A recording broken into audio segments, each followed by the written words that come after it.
that doesn't bother anyone on the left, of course, because these are the shock troops for their politics, of course, because they're in alliance with the progressive left.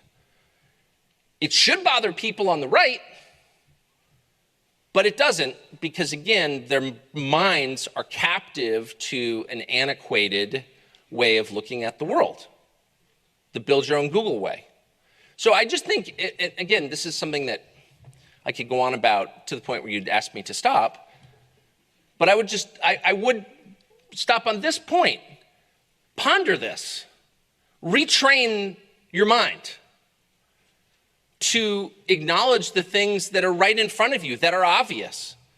It's one of the upsides, there are many downsides, I will say, to Trump, but one of the upsides is the Trump election was so shocking, so unlikely. So we elected Donald Trump president, huh? We all pretend, oh, of course we did. Yeah, okay, yeah. It was so shocking that it did cause some significant percentage of people to say, wait a second, if that can happen, like, what else is true? In other words, like, if the Loch Ness Monster is real, what about the Yeti? I'm serious. Weirdly, the Trump election spurred in me a kind of reassessment of UFOs. We've done a consistent series. No, I'm serious. And it turns out, like, they're real. It had never occurred to me. I spent my entire life making fun of people who had unauthorized thoughts. I thought I was a free thinker. You know, as all, young people flatter themselves. Of course, almost all fascists are under 30, in case you haven't noticed, as especially true in the press corps. And they think of themselves as really sort of the cutting edge. I'm radical. And that's why if you think something you're not allowed to think, I'll punch you in the face. Right. Well, all young people, the truth is, are a kind of variety of that, including me. And the beauty of Trump was, once he showed up, you're like, okay. Well, so this happened. I guess I can think whatever I want. So maybe it's time to traipse up to the mental attic and see what's in storage.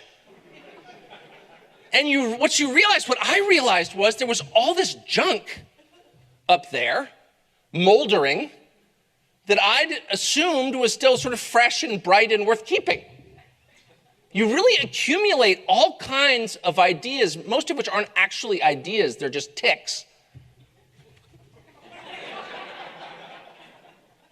And you don't realize that you have them. And Trump really, and it wasn't, of course, just me, but it was a lot of people, almost all of whom were in this room, actually, who went up there and they're like, is it still true? And so what I encourage myself to do every single day, this is one thing I am faithful about, is I really encourage myself to just try to look clearly, like, what is actually happening?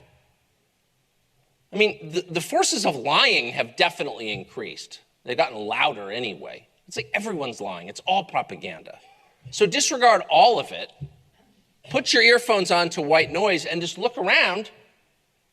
And who are the good guys and who are the bad guys?